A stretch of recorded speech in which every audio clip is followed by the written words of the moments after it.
Hi everybody, Miss Ladybug here.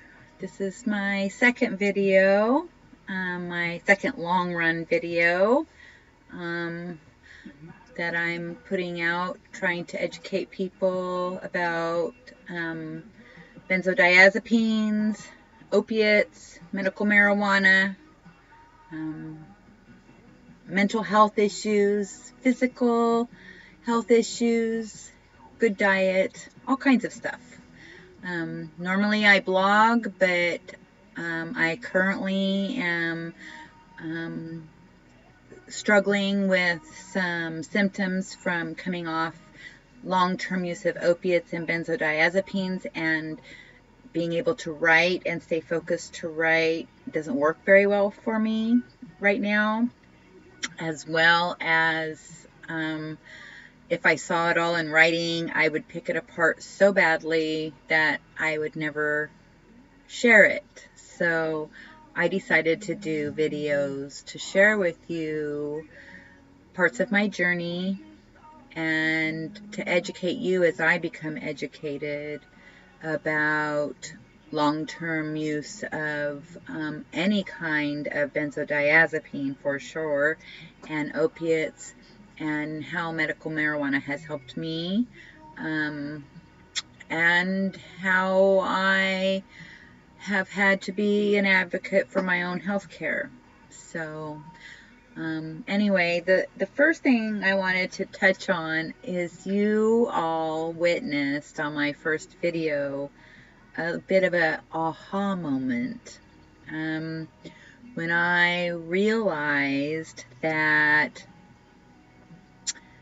my psychiatrist from years and years ago, when I first was diagnosed with a compulsive gambling problem and severe depression, we're talking 20 years ago, over 20 years ago. Anyway, he prescribed Ambien because I couldn't sleep. I was working weird shifts, and I was trying not to gamble. That's when I had a compulsive gambling problem, and that's when it was really ramping up, and so I just really struggled to sleep.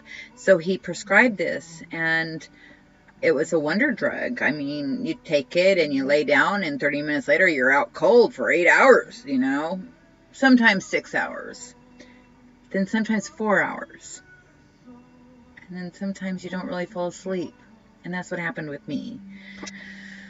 And so, you know, it ended, but I took it for 5 years, and I hadn't really thought about it until I was making that video of, wow, that's where a lot of my sleep problems came from, and sleep problems lead to other problems. Not sleeping is not a good thing. So anyway, I just wanted to share that. Another thing I wanted to touch on was the suicidal ideation. I have had some issues with that in the past in my severe depression, but not to the degree that I have of sharing it with other people like I did, and scaring people and scaring myself.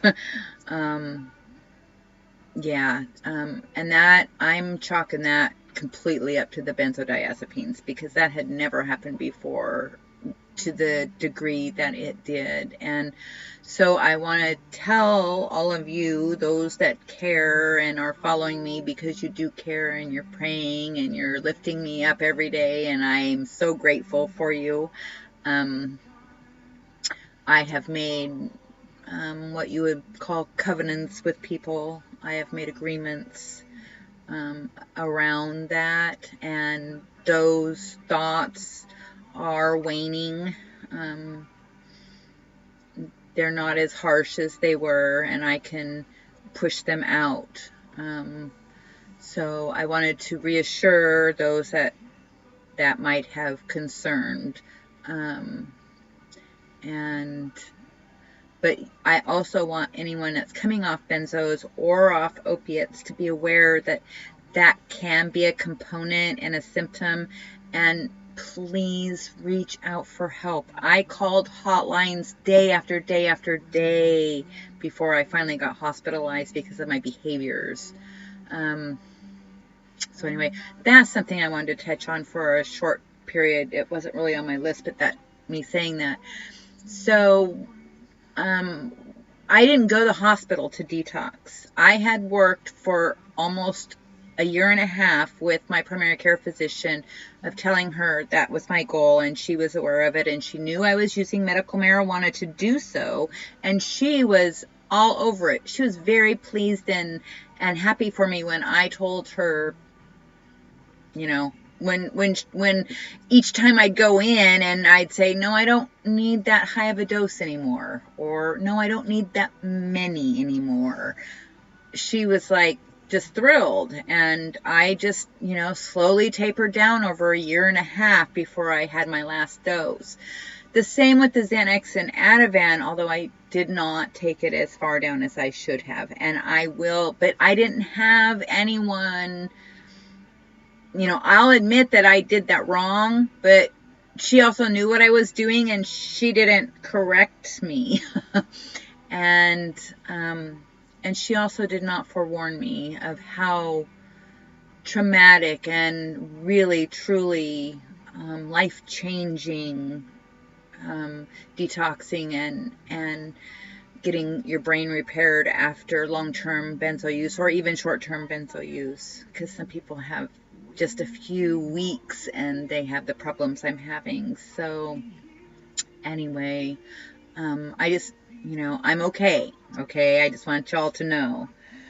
The next thing is I'd like to say I am working very, very, very hard at being grateful.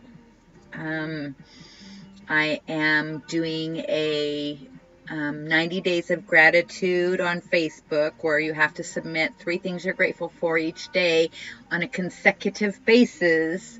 If you miss a day, you start back at 1. So I'm working towards 90 days of consecutive gratitude. I also am doing a meditation thing on the internet with Oprah Winfrey and Deepak Chopra, and I'm enjoying that. It's very good for me to slow down and think of one thing and try to focus on one thing. When I saw my counselor today, I told him, I said, I don't think I'm doing very good, because this whole process is like 20 minutes. And, I'm following when someone's talking, and then when we get to where we're just, meditating, my head starts going to other directions. And I think there's like 5 minutes, maybe 7 minutes that, it's just music and we're supposed to be meditating. And I'm not doing very good. And he goes, you're doing great. You're sticking with the program for 20 minutes? And I'm like, yeah. And he's like, you're doing really good. That's really, really good. And if even for a minute you are just focusing on whatever it is that you're focusing on, that's good. And I'm like, okay. So that's something that I'm doing and enjoying, and I think is benefiting me, making me a better person. The other thing I want to give a try is yoga. I've looked around for classes and stuff, and they're quite expensive, and so I'm just going to try to figure something out in my space here in the trailer, and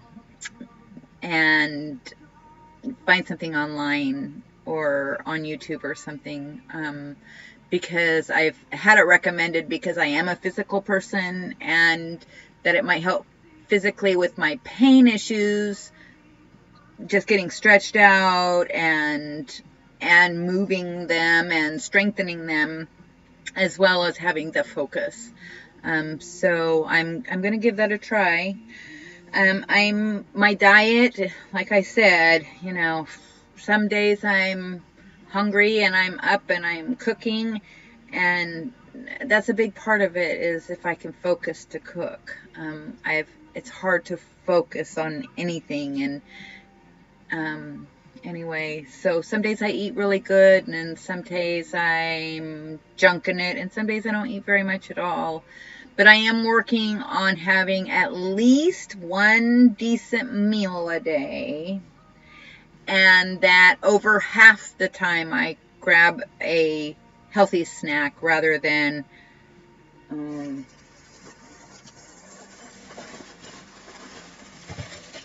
my nemesis lately. God, they don't have corn syrup.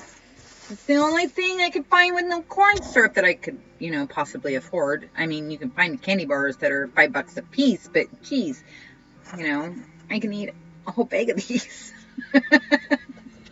And I'm going to try not to. But I am chalking that up to the benzo withdrawals too, and the opiate withdrawals, and just the withdrawals from the life I used to have, because I don't have anything that feels all yummy, and we all want to feel kind of yummy once in a while, so chocolate. But I'm working on it to have some sense of levity with it. Anyway, my sleeping has been well with these medications they put me on, but that wasn't the goal. So I'm anxious and looking forward to working with a psychiatrist and a physician to start tapering off these other medications that can have some really nasty side effects and also are not the most pleasant to come off of. If I'm going to do this, hell, I'm only doing it once. I'm not going to do this again. If coming off meds, the meds that they put me on potentially could make me feel as crappy as I felt coming off the benzodiazepines, let's just get it done with while I'm already still struggling, because I don't want to go through this again. This is not beneficial in any way to me or anybody else, and I really don't believe God has this for my plan on a repeat basis. So that's my 2 cents on that. The meds are not sustainable for me, and so I need someone that'll work with me on that. And it's not that I know it all or that I think I know better than the doctors. I know my body better than anyone. And I also am going based on my experience and what I'm hearing from other people. So, unless a doctor's been through it himself, I'm going to go with people who've been through it. That's how I am. Dr. MD doesn't give you any power over me. PhD doesn't give you any power over me or make you any smarter or anything. You went to school longer than I did for a specific thing, and I commend you, but that doesn't mean you know everything about everything. And so I challenge doctors, and I have challenged doctors, and I will continue to challenge doctors, because I educate myself and I look at a lot of things. And so anyway, I feel strongly about that. So I'm really grateful that I'm going to go get my eyes examined tomorrow, I hope, if I can get a ride. And I'm going to get a pair of glasses. And that's going to be wonderful, because let me tell you, with my vision as bad as it is, I can't go into a grocery store and find my way around, and everything's new to me. I have not lived here, so going into the Safeway store or into the Fred Meyer store, if I were back home in the Grants Pass area, I don't need glasses. I know where everything is. But I've not been in these stores with glasses, and I don't know where anything is, as well as I can't remember. So, oh my goodness. So I'm really grateful. I'm going to get glasses. And they won't be of the caliber I've become accustomed to, I'm sure, with the progressive lenses and the scratch protection and blah, blah, blah. I can't pay for all those, and they won't pay for all those. And so it'll just be basic lenses, but that will be better than what I have, and I'm grateful. I'm also grateful for my counseling. I'm especially grateful for my, I have a caseworker, and she's the one who got things on the roll for me to get glasses, and she's been advocating for me to work with a company to work on my disability again. She also is advocating for me to go to, vocational rehab to see if there's something I can do, or they'll test me, and that will help with either me being able to work, or it will show that I can't and be helpful for my disability. So I'm really grateful also because she understands coming off benzodiazepines, and she's not naive to that. And so having someone on my team that knows what this is like, that's a real blessing, because like I said in my first video, many people have judged this as a behavior thing, or as, morals, values, those kind of things. And this has literally been a side effect of coming off medication that affected me tragically. And it can affect other people that way too. And that's why I'm sharing these videos, is to show what it's like coming off, to show what you go through, to show what I learn along the way. So, I know I'm not alone in this. And so if you know someone, share it. If you know someone who's been complaining about it, or who's afraid, that's one of the big things. If you're on a medication like benzodiazepines, or even an SSRI, even a antidepressant or an opiate, there's always the fear that they're not going to fill it next month. And that is not very conducive to feeling confident. And if I really need medicine, like my antidepressant, I've been on it, and I probably will always be on it, and that's okay. But like the medications for sleeping, the new stuff that they've given me, that's eventually not going to work, or I'm going to need more, and that's not okay. So I got to figure it out, or come to some understanding that that's just the way I'm built, or I don't know. But I don't think a pill is the answer. I've had plenty of pills, and it hasn't made my life much better. So anyway, I'm getting better a day at a time, and I'm seeking my gratitude, and